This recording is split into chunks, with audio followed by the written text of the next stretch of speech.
Welcome back to the Deep Dive. Today, we're tackling a problem that sounds almost contradictory.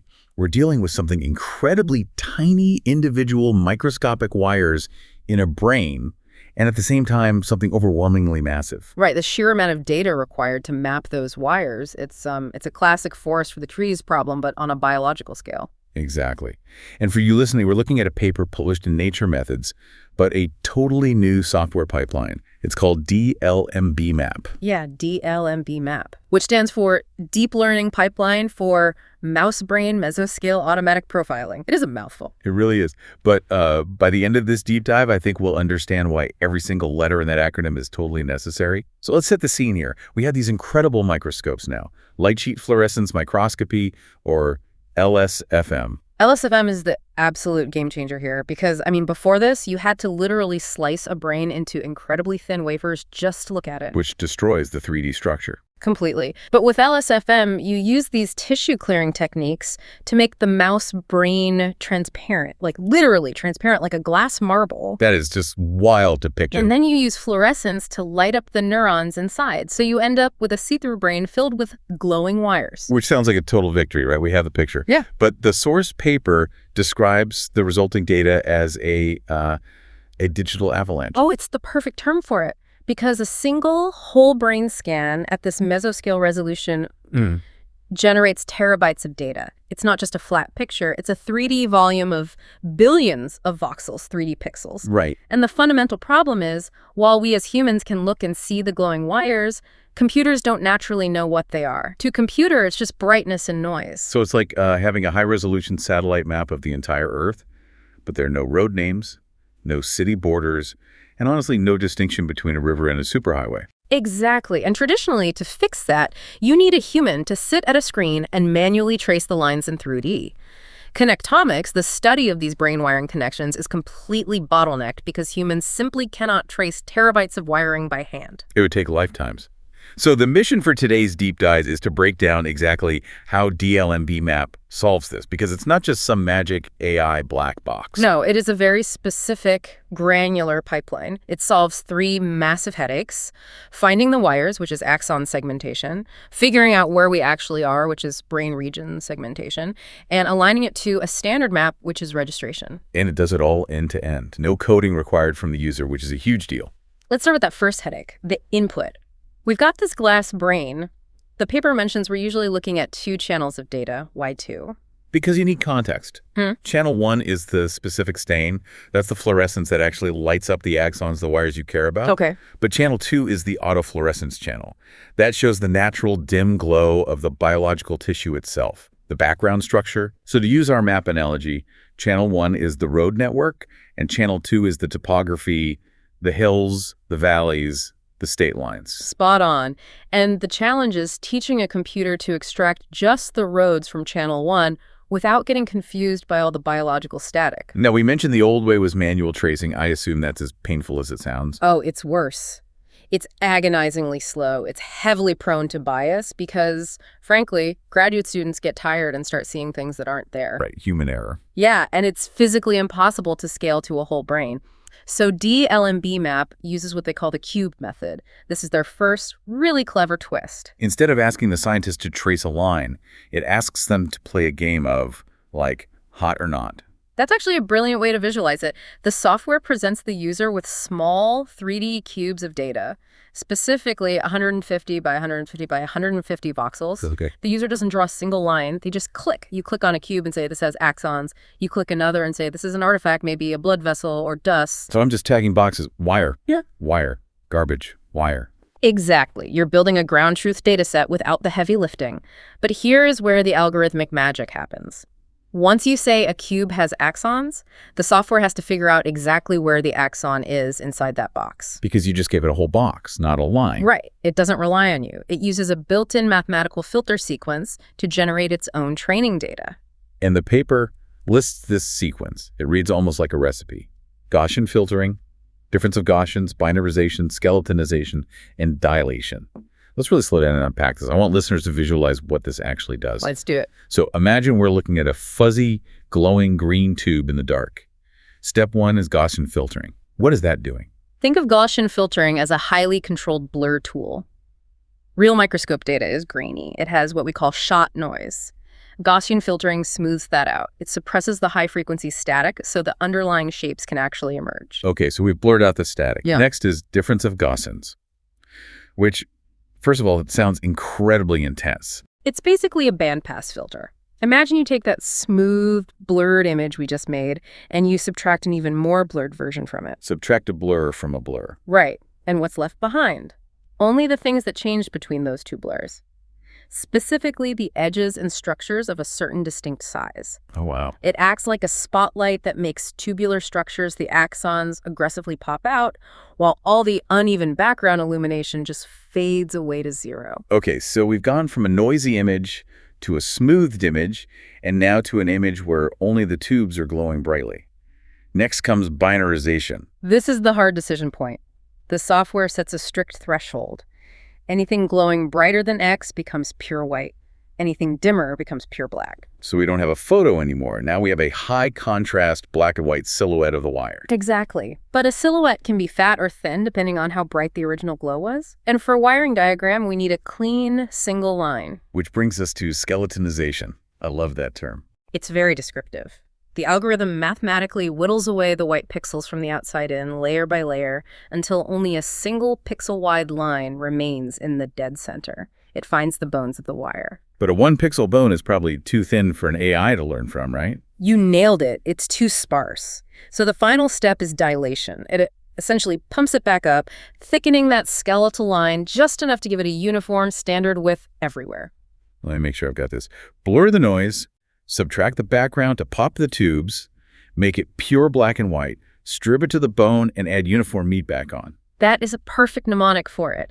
And because you just clicked yes on that box, the software ran that entire Photoshop script from hell to create a perfectly traced annotation automatically. Free annotated data. That is incredibly efficient. But then it feeds this generated data into its AI model, which is called an NNU net. And here's where I get a bit stuck. The paper makes a massive deal out of something called axial attention.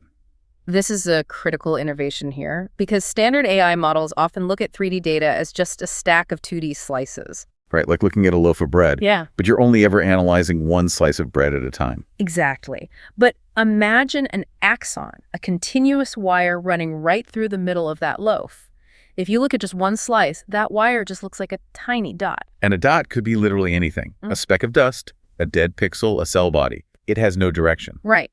Axial attention forces the model to look along the z-axis the long way through the loaf. It connects the dots. It mathematically understands that, hey, there's a dot here and in the next slice and the next slice. So it recognizes the continuity. Yes. It learns that axons are long tubes, not random independent points.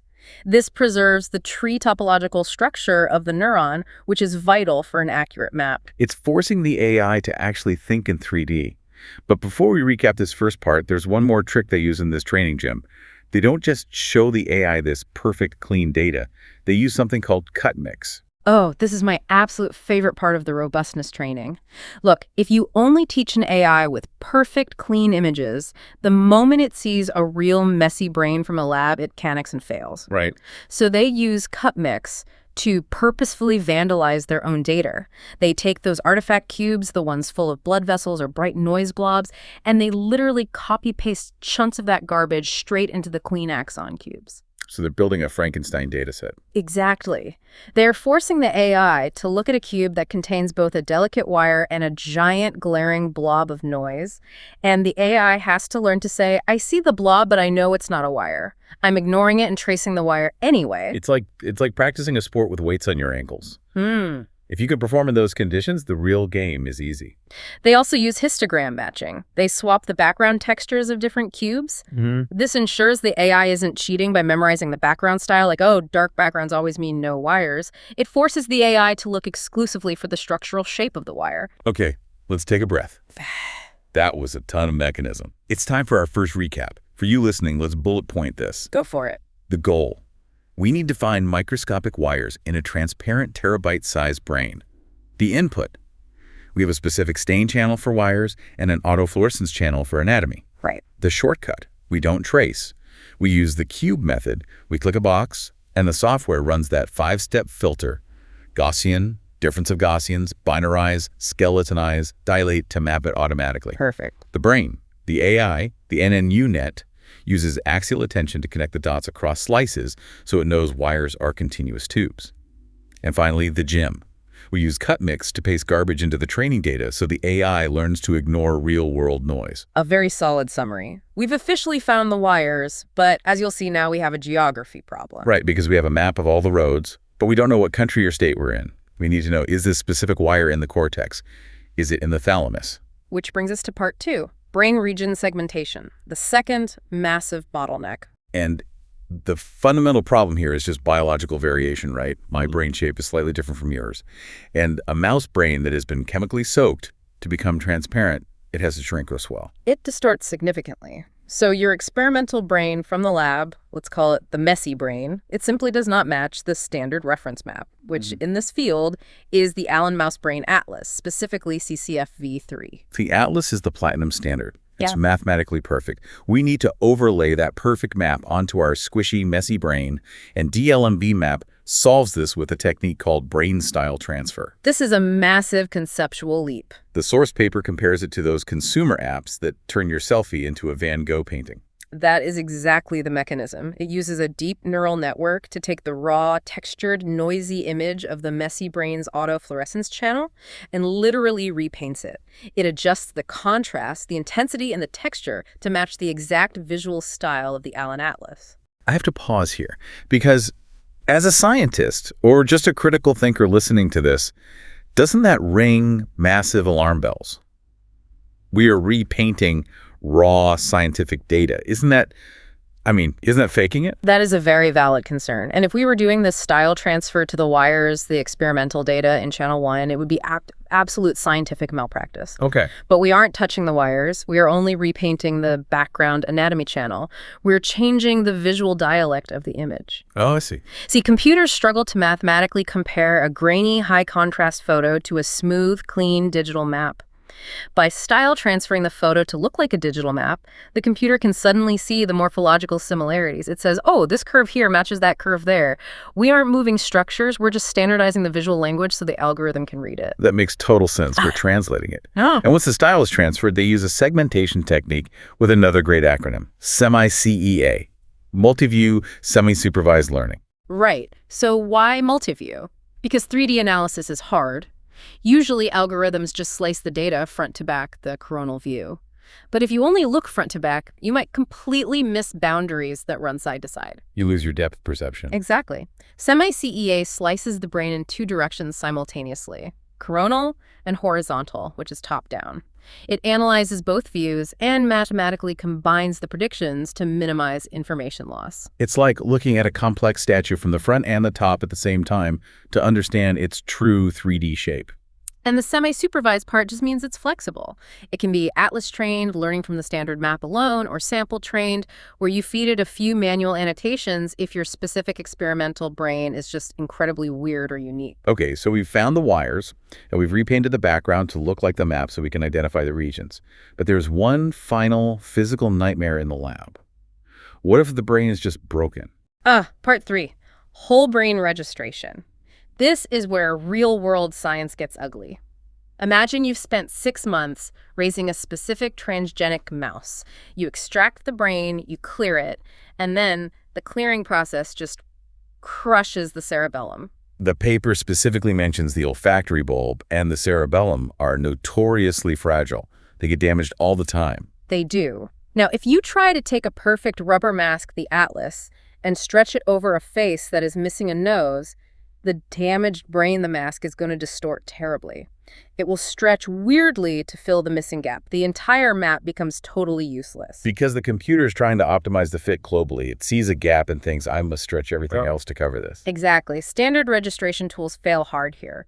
But D-LMBmap solves this with a multi-constraint strategy. I really like the sound of that. How does it work? Imagine setting up a massive tent in high wind. If you only stake down the 4 outside corners, the middle is going to flap around and probably collapse. You need internal anchors. Okay, I'm with you. D-LMBmap uses 2 types of constraints. First, the global constraint, which uses that style transfer image we just talked about to get the general overall shape right. Yeah. That's staking down the 4 corners. Right. Then it applies regional constraints. It breaks the brain down into major anatomical blocks, the cortex, the brainstem, the cerebellum, and it aligns them individually. So it decouples them from each other. Yes. The software essentially looks at it and says, okay, the cerebellum is a crushed mess. I can't align that. But the cortex is pristine. I will lock the cortex map in perfectly, and I will not let the mess in the cerebellum drag the cortex out of place. That is huge. For a researcher listening, that is literally the difference between throwing a 6-month sample in the trash and getting a Nature paper out of it. It saves so much data. And the network running this alignment is a modified voxelmorph network. It uses unsupervised learning, meaning it learns these complex alignment rules on the fly for each specific sample. Yeah, the speed on this. It can align a whole brain in 5 minutes on a standard laptop. Wait, 5 minutes. I've heard of older tools like ClearMap taking hours or needing dedicated computing clusters. 5 minutes, and it works even if 50% of the brain is damaged. And it's not just fast, the precision is superior. The paper specifically highlights its performance on the habenular and the interpeduncular nucleus. Great names. They really are. Right. But there are tiny, tiny structures deep in the brain. Older tools like mBrain Aligner often blurred them out or missed them entirely because the registration just wasn't tight enough. D-LMBmap nails them perfectly. Okay, time for our second snapshot before we look at the actual results. Listeners, let's verify the workflow again. Let's do it. The problem. Real brains are messy, distorted, and sometimes physically broken. The atlas is perfect. They do not fit. Right. The translation, we use style transfer to repaint the messy brain so it looks like the atlas, standardizing the dialect. Yes. The view, we use multi-view segmentation, or semi-CEA, cutting the brain front to back and top down to catch all the borders. And the anchor. We use multi-constraint registration. We align the cortex separately from the brainstem, so damage in one area doesn't ruin the entire map. You've got it perfectly. We have the wires, we have the map, and we've successfully aligned them. So what can we actually see when we put it all together? The results, part 4. The paper calls the final output a quantitative whole brain projectome. Which is literally the holy grail of connectomics. It's the full wiring diagram. And they tested this on some seriously difficult targets. Serotonergic neurons in the dorsal raphe nucleus, glutamatergic, dopaminergic. But I really want to focus on the GABAergic neurons in the ventral tegmental area, the VTA. Oh, the VTA. That region is a known nightmare for segmentation. Why? What does it actually look like under the microscope? Imagine a ball of yarn after a cat has been attacking it for 3 hours. It is an incredibly dense, tangled thicket of wires. In standard fluorescence imaging, it usually just looks like a solid glowing blob. The density is so high that individual wires just bleed into each other. So how did D-LMBmap handle the yarn ball? It was able to segment it with incredibly high fidelity. This is where that difference of Gaussian's filter we talked about at the very beginning really pays off.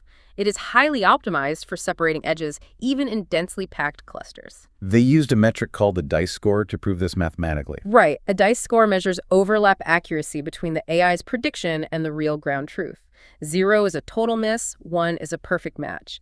D-LMBmap was consistently hitting over 0.9 across regions. But for the wires specifically, they used something called CL dice. Centerline dice. This is crucial. Regular dice just looks at overall volume.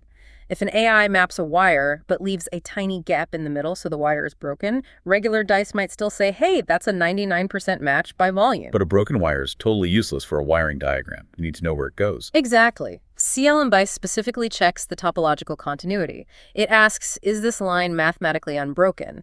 And D-LMBmap completely crushed competitors like TrailMap and CBray here. And that's largely thanks to that axial attention mechanism, right? The one looking through the loaf of bread to keep the tubes connected. Exactly. Now, here's where the paper gets really interesting.